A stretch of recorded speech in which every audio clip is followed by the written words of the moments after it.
Halo guys, ketemu lagi dengan Bung Bob. Wow, kabar gembira guys. Tadi malam si Joseph Martinez sudah mendarat di Milano ya, pakai jet pribadi untuk tes medis hari ini. Happy ini lihat videonya guys. Wah, happy banget dan dia juga berfoto bersama fans Inter yang menyambut dia. Gila men, keren banget ya.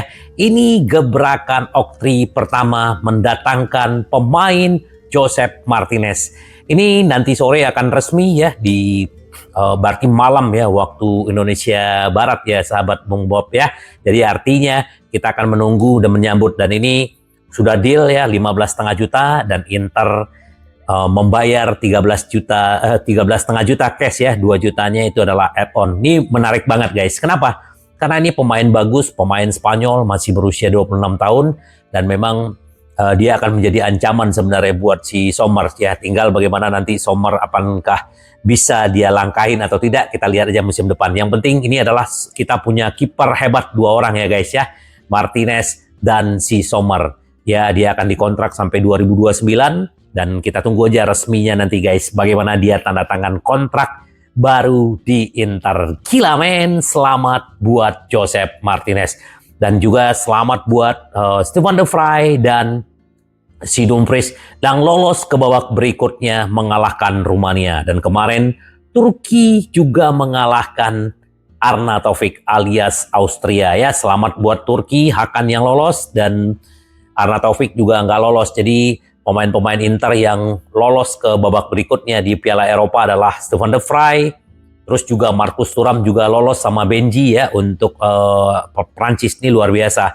Kalau untuk Copa America kita udah tahu bahwa si Tajon Buchanan juga lolos timnasnya dan juga si Argentina ya. Gila keren-keren ya guys ya. Jadi memang update-update ini semakin menarik. Kita tunggu aja bagaimana kelanjutannya. Dan berita yang kurang menyenangkan dari kita ya kemarin, bagaimana Tajon Buchanan patah kaki ya, bagaimana tulang tibianya retak ya. Jadi akhirnya dan ternyata kemarin operasinya lancar dan kemungkinan dia bisa absen 4-6 bulan. Sebenarnya ini akan menjadi pukulan buat Inter. Kenapa gitu loh? Karena Tajon Buchanan ini masih muda dan memang diproyeksi dia akan menjadi bisa pelapis jadi Di Marco ya. Karena si Carlos Augusto kan lebih ke pelapisnya Bastoni gitu. Walaupun dia masih bisa bermain di sayap. Nah di kanan dia juga kita udah ada Dumfries, Darmian ya. Apalagi Dumfries juga berita baiknya dia akan juga segera perpanjang kontrak. Jadi aman sebenarnya. Jadi siapa kira-kira yang akan menggantikan Tajon Buchanan? Karena dia baru bisa bermain nanti di awal 2025 ya. Banyak sekali rumor-rumor yang akan menggantikan si Tajon Buchanan. Ada Cancelo ya. Cancelo ini menurut gua ya bagus ya karena pernah dipinjamkan ke Inter, tetapi guys tahu gajinya berapa dan Inter harus membeli ke Bayern Munchen, itu nggak murah. Itu kayaknya mission impossible ya, kecuali dipinjam dengan gaji yang murah mungkin bisa ya. Atau siapa lagi, Kurzawa ya, mantan pemainnya PSG yang habis kontrak itu juga bisa. Nah, dan muncul ide adalah Zanotti ya, pemain muda Inter ini kita tidak perlu beli ya. Ini menurut gua bagus ya sementara ya. Atau muncul Perisic ya. Perisic juga udah habis kontrak dengan timnya dan kemungkinan juga bisa ditarik. Tapi kita belum tahu nih siapa yang akan datang untuk menggantikan sementara Tajon Buchanan. Kita lihat apakah tim muda Zanotti. Kita tunggu aja guys seperti apa ya. Nah, ternyata BP Marotta menepis ya kepindahan Alonso ya. Tadi ada isu Marcos Alonso ya. Ini adalah mantan pemain Chelsea yang sekarang juga bebas kontrak usia 33 tahun. Dan si Opa Marotta membantah kepindahan Marcos Alonso plus Gudmundsson. Ternyata Gudmundsson nggak jadi kayaknya nih guys. Ini langsung presiden ya. Apakah ini bagian dari strategi? Kita nggak tahu ya guys. Kita tunggu aja bagaimana strateginya Opa Marotta terhadap pemain-pemain yang akan didatangkan. Kita lihat. Terkait situasi Buchanan, dia bilang, kami turut prihatin dengan apa yang terjadi dengan Buchanan, kata dia. Dia masih muda dan informasi yang kami terima, operasinya sangat berhasil ya. Memang berhasil, operasinya bagus dan ini nggak akan tinggal pemulihan ya. Kami akan mengevaluasi skuad lengkap karena squad kami lengkap kali ini, jadi kita akan lihat terlepas siapa yang tersedia atau tidak, kata dia. Dan mengenai hubungan dengan Alonso dan Gudmundsson, Marotta mengatakan bahwa saya rasa saya akan mengesampingkan mereka. Kami sudah memiliki skuad yang kuat, tegas Presiden Nerazzurri tersebut. Jadi yang digaung-gaungkan kemarin kita akan mendapatkan Gudmundsson ternyata dipatahin oleh Opa Marotta. Ini apakah seperti gue bilang tadi, bagian dari strategi? Tiba-tiba Gudmundsson-nya udah tes medis saja kayak si Joseph Martinez yang datang tadi malam, guys. Kita lihat aja. Kami memiliki Scudetto di dada. Lawan-lawan kami akan menimbulkan masalah bagi kami. Kami akan melakukan yang terbaik untuk melakukan yang terbaik, katanya. Dan Marotta juga memuji Kapten Lautaro Martinez yang sudah akan segera perpanjang kontrak. Dan dia juga menunggu Joseph Martinez. Kita lihatlah bagaimana. Apakah Gudmundsson ini akan nggak jadi datang ke Inter atau bagaimana? Kita tunggu. Karena menurut gua ini juga salah satu yang dibantah oleh Opa Marotta bahwa dia tidak menginginkan si Gudmundsson dengan Marcos Alonso ini juga mengejutkan menurut gua ya guys ya. Tapi kita lihat bagaimana perkembangan. Gua akan update nanti seperti apa. Nah, berita baik buat kita kemarin ada River Plate yang menginginkan Korea, sekarang ada Ajax Athens berusaha merekrut pemain buangan Inter. Dan ini udah terjadi intensitas beberapa hari terakhir ini. Dan kalau memang memuaskan Inter, dia akan dilepas ke Yunani ya. River Plate kayaknya nggak sanggup untuk membeli dengan harga 8 juta atau 10 juta. Kita lihat apakah klub Yunani ini akan bisa mendatangkan. Apalagi juga ada ketertarikan dari klub Turki. Kita tunggu aja. Siapa yang bisa mendatangkan pemain-pemain buangan Inter ini? Kita tunggu aja guys. Yang penting kita berharap Korea segera pergi dari Inter. Dan ini bisa membuat Inter bisa leluasa mencari penyerang. Ini Presiden Asosiasi Albania puji bintang Inter ya. Pemain terbaik kami di Eropa. Piala Eropa. Dia memuji Aslani. Ini Aslani memang bagus sekali penampilannya dan bahkan kemarin Fiorentina melayangkan tawaran kepada Inter untuk mendatangkan Aslani dan Inter menolak karena Aslani tidak akan dijual guys karena dia sebagai suksesornya Hakan ya dan kemungkinan musim depan dia juga akan banyak mendapat jam bermain. Kita tunggu seperti apa. Semoga aja benar-benar Aslani ini bisa semakin berkembang apalagi usia masih muda guys, masih 22 tahun. Jadi kita berharap yang terbaik buat Aslani perkembangannya baik di Inter atau di timnas Albania. Kita tunggu gebrakan Aslani dan kenapa? Karena kalau Hakan cedera dia bisa bermain atau dia juga bisa menjadi starter. Kalau Hakan mungkin perlu istirahat ya. Kita tunggu aja semoga Aslani benar-benar bisa mendapatkan tempat ya. Jadi gua harap juga pemain-pemain yang sekali lagi yang benar-benar diharapkan Inter untuk tetap bertahan adalah Carboni, tetapi Marcel ini Zerbi benar-benar serius untuk mendatangkan Carboni ya. Carboni berharga kurang lebih sekitar 40 juta. Apakah Inter akan melepas ke Marcel? Karena Zerbi sangat menginginkan yang namanya Carboni. Carboni sebagai gelandang serang ini memang menarik ya. Apalagi masih muda. Di Monza bermain bagus. Di skuad timnas Argentina juga bermain bagus.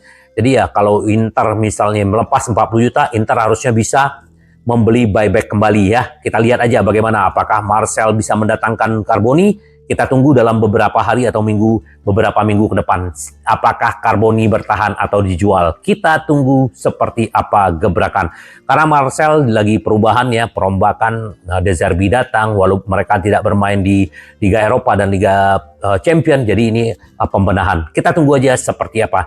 Dan kemarin juga agent Leoni juga datang ke markas Inter. Ini membahas tentang bagaimana apakah pertukaran ini akan terjadi. Kita lihat Filip Stankovic, terus juga ada Sebastian Esposito, Pio Esposito. Ini akan menjadi bagian. Apalagi Sebastian Esposito nggak jadi ke Empoli guys. Dia merasa nyaman mungkin di Sampdoria mau ke sana. Nah, kalau Inter bisa mendapatkan Leoni akan bagus banget walaupun masih dipinjamkan ke sana ya. Ini bagian strategi Inter luar biasa nih menurut gua. Ausilio ini hebat ya. Kenapa? Dengan posisi dia, terus ditambah Opa Marotta dan Bacin, strategi di transfer pemain-pemain Inter ini luar biasa. Kita lihat lagi bagaimana gebrakannya.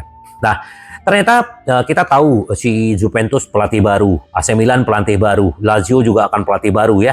Banyak pelatih-pelatih baru, Napoli juga pelatih baru. Artinya Inzaghi juga pasti dia udah pakem ya 352-nya. Dan dia akan bereksperimen, akan memainkan 3-4-1-2. Dia tetap dengan kekeh dengan 3 back, tapi selama ini ada trio gelandang di tengah itu. Ada Hakan, Barella, dan Mkhitaryan. Nah, nanti siapa nih kalau dia merubah 3-4-1-2, otomatis tetap 2 penyerang. Nah, siapa nih yang akan menjadi gelandang serang? Apakah Carboni atau bagaimana? Siapa? Atau si Barella atau si Mkhitaryan yang akan ditaruh di sana? Kita nggak tahu guys. Tapi yang jelas ini pernah juga dipakai oleh Inzaghi di zaman-zaman dia di Lazio ya, secara taktis. Tapi kita tunggu. Semoga aja jadi Inzaghi perlu punya cadangan karena akan ketemu dengan Conte ya, pelatih-pelatih hebat lainnya gitu kan. Thiago Motta di Juventus yang sudah memperkuat diri, mendapatkan Douglas Luiz, bahkan sebentar lagi mereka akan mendapatkan Khéphren Thuram. Tapi ya kalau gua ya nggak silau dengan apa yang didapatkan tetangga-tetangga sebelah. Yang penting Inter konsentrasi dan fokus. Karena kita mempunyai squad yang luar biasa, lini tengah yang luar biasa, lini belakang, lini depan yang terbaik. Jadi aman-aman aja guys. Kita tunggu bagaimana Inzaghi nanti ya. Dan tidak ada istirahat setelah meraih kemenangan, pelatih Inter membangun keunggulan Serie A. Inter melihat bagaimana Napoli setelah memenangkan juara Serie A down dan akhirnya tidak lolos ke Liga Champions musim depannya guys ya. Dan itu salah satu prestasi yang kurang baik ya. Nah, bagaimana Inzaghi melihat? Jadi setelah libur panjang dan pramusim, Inzaghi akan gaspol guys ya. Karena kita sama-sama tahu ya bahwa Lazio memperkuat diri, Fiorentina semua memperkuat diri, pasti semua pengen memberikan masalah ke Inter. Nah, Inzaghi tidak mau main-main dan tidak mau merasa sudah di atas dan lupa diri. Enggak, ini Inzaghi orangnya penuh kerendahan hati dan dia tularkan ke timnya. Semoga guys, tinggal kita tunggu bagaimana gebrakan Inzaghi musim depan. Apakah Inzaghi bisa memenangkan kembali Scudetto, memenangkan Liga Champions, Piala Eropa, Piala Dunia antar klub dan juga Coppa Italia bersama Super Coppa. Banyak sekali guys ya, kita tunggu. Dan Inter sedikit lagi akan mendapatkan Tessman ya, karena Oristanio dijual ke sana secara permanen. Inter mendapatkan Tessman kurang lebih sekitar 6 juta atau 7 juta, tapi Tessman tetap akan dipinjamkan ke sana guys. Jadi ini berita baik dan Satriano juga kemungkinan juga akan bertahan di Bears, tetapi dijual guys, bukan dipinjamkan lagi karena Bears mampu lolos ke Liga Champions. Ini berita-berita baik kita ya guys ya. Jadi kita tunggu bagaimana. Dan si Dumfries juga kemarin merayakan kelolosan Belanda, begitu juga Van der Vrij, begitu juga si Hakan merayakan ya. Jadi kita tunggu aja bagaimana kelanjutan Inter di bursa transfer ya.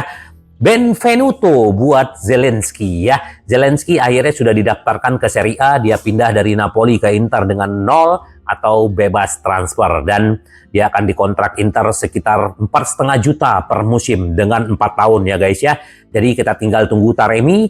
Dan Zelensky sudah dipastikan resmi ke di Inter. Kita tunggu aja peresmian secara resmi di Inter. Tapi yang jelas di Serie A dia sudah terdaftar sebagai pemain Inter ya. Makin menumpuk guys gelandang-gelandang Inter ya. Mkhitaryan, Zelensky, si Aslani, terus juga ada si Barella, Hakan ya guys ya, Paratesi. Jadi ada 6 ya guys. Kita tunggu aja bagaimana Inzaghi merotasi mereka dan bagaimana Inzaghi membuat mereka tenang ya. Ada 6 gelandang. Dan selain berita baik mendapatkan Zelensky, Inter juga sudah resmi mendapatkan Tofalovic senilai 2 juta ya. Ini juga didaftarin ke Serie A, tetapi kemungkinan dia akan bermain di Primavera dulu karena ini pemain muda, ini gelandang serang ya. Hebat ya guys Tofalovic ini, dan ini salah satu referensi dari Dzeko juga guys. Nah, kita lihat apakah di pramusim akan dibawa oleh Inzaghi atau enggak, kita tunggu. Yang jelas secara di Serie A udah resmi, kita tunggu aja resmi dari Internya guys ya. Di mana dia akan bermain nanti, apakah, tapi yang jelas dengan kemampuan dia seperti ini, dia akan lebih gampang menembus tim inti. Kita tunggu aja guys seperti apa Tofalovic ya. Berita baik ya, kemarin Betson sudah masuk ke Inter ya selama 4 musim, 30 juta per musim. Sekarang di sisi lain, neraca kembali tersenyum ya. Lawa operasional dan kerugian bersih di belah kedua. Jadi Oktri luar biasa ya guys ya, mereka masuk. Nah ini untuk pertama kalinya sejak 2018 klub Nerazzurri mencatatkan laba operasional sekitar 10 juta euro. Selama ini selalu minus guys ya, berarti sudah berapa tahun tuh? 6 tahun ya guys ya, rugi. Ternyata sekarang tujuan adalah untuk mencapai anggaran berimbang yang diinginkan pada tahun 2025. Dengan seperti yang ditulis La Gazzetta dello Sport, paling cepat November mendatang kepemilikan baru Oktri akan mengadakan rapat pemegang saham dan menyetujui anggaran dengan penambahan modal. Wow, keren-keren ya. Inter akhirnya bisa untung. Nah, kebayang guys ya. Kebayang masa depan Inter ya. Itu sayang sekali Suning sudah tidak menjadi pemilik, tapi ya sudah, dia tetap berkontribusi dan punya jasa terhadap Inter yang sekarang guys. Jadi kita berharap semoga Okri ke depan juga lebih baik dan mendukung apa yang dijalankan Inter. Dan yang jelas ini adalah berita baik buat kita. Nah, kita tunggu guys siapa lagi yang akan didatangkan Inter. Nah, ini dia Presiden Genoa ya. Dia berbicara tentang Gudmundsson. Saya mengatakan ini kepada teman saya BP Marotta tanpa niat jahat. Saya mengatakan ini karena saya tahu Inter menyukai Gudmundsson dan saya berharap dia bisa bermimpi dan terus bermimpi. Tapi Genoa harus menjadi tuan bagi diri mereka sendiri. Jika mereka menjual Martinez itu karena mereka berpikir mereka mampu membelinya. Karena Martinez lain datang atau lebih baik darinya. Dan jika Gudmundsson pergi sama seperti Dragusin pergi, kita telah melihat bahwa kita telah melakukan hal yang sama lebih baik ya. Kita lihatlah bagaimana apakah Inter bisa mendatangkan Gudmundsson atau memang Opa Marotta udah menepis bahwa Gudmundsson tidak akan datang. Karena dia merasa skuadnya sudah lengkap guys ya. Kita tunggu guys ya, apa yang terjadi di bursa transfer ini sangat menarik ya. Gila-gila, keren-keren ya. Kita tunggu ya, nanti juga besok berarti ya, nanti sore atau malam berarti udah resmi nih si Joseph Martinez ya. Yang jelas ya, kita udah tahu apa yang akan terjadi dan kita tunggu aja guys bagaimana kelanjutan-kelanjutan di bursa transfer. Dan bagaimana pergerakan-pergerakan tim-tim Italia juga selain Inter, kita tunggu udah update-nya. Dan malam minggu juga akan ada Piala Eropa besok atau 2 hari lagi kalau nggak salah ya. Copa America juga akan berjalan untuk masuk perempat final guys. Kita tunggu bagaimana perkembangan Inter. Tetap membumi, rendah hati, karena Inter kita selalu ingin menang, menang, menang. Sampai ketemu lagi dengan Bung Bob. Bye-bye.